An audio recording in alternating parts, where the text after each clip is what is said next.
Now let's get some rapid-fire response from our panel on these stories. I want to get the reaction to the altercation outside the Rand Paul-Jack Conway debate last night in Kentucky, where a Paul supporter stomped on the head of a Democratic activist. And columnist Andrew Sullivan says losing the House would be the best thing for President Obama? Really?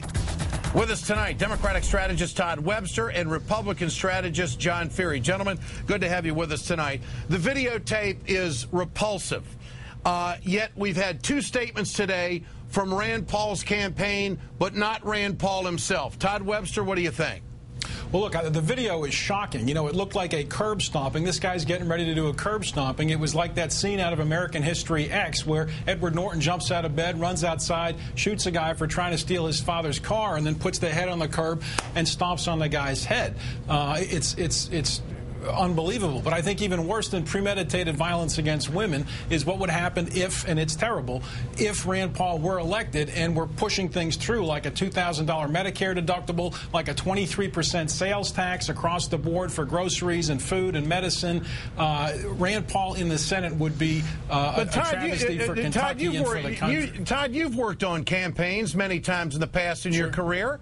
I mean, Rand Paul has not personally come out and addressed this. I mean, don't you think that's a problem? For him, absolutely. I think it's a distraction. It's not helpful to him in getting his message and focusing on what he wants to politically for the last week of this campaign. I think that he probably should man up and address it and try to put it behind him. John Feehery, what do you think? So far, they've not done that. Well, and first of all, it's a tragic situation. You know, people get inflamed at these types of rallies.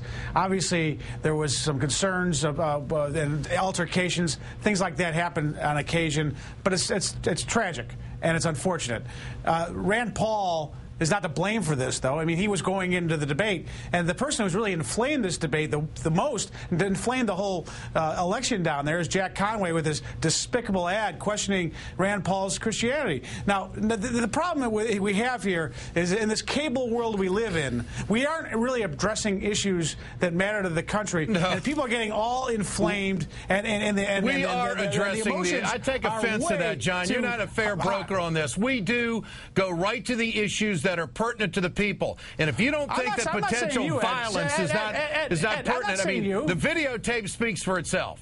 Would you agree? No question. I think it was terrible. I said it was terrible. Are you saying that cable should not run this? No, what I'm saying is emotions are way high. What we've got to do is not focus on that and get people even more emotionally wound up. What we need is show some leadership, discuss the issues that are facing this election, and get back to those things, and not stir these things up even more. I think it is clearly our job to show exactly what kind of stuff is happening out on the campaign trail. And when you have a guy who's got a Rand Paul shirt on, lo and behold, he turns out he's the county coordinator. He's in the nuts and bolts of the campaign, and he takes it upon himself to do physical harm to a woman or anyone. I mean, come on. Well, I don't. First of all, I agree with you on that. No question. It's unfortunate. Emotions get wound up in these types of things, and what happened there was absolutely unfortunate. So let me ask you. So, John, let me ask you. Okay, yeah. You've condemned the tape. Obviously, a bad situation. But the candidate hides behind his campaign and doesn't personally come out and say, enough is enough, stop this stuff, it's over, don't do this, I have nothing to do with it. Where's Rand Paul tonight?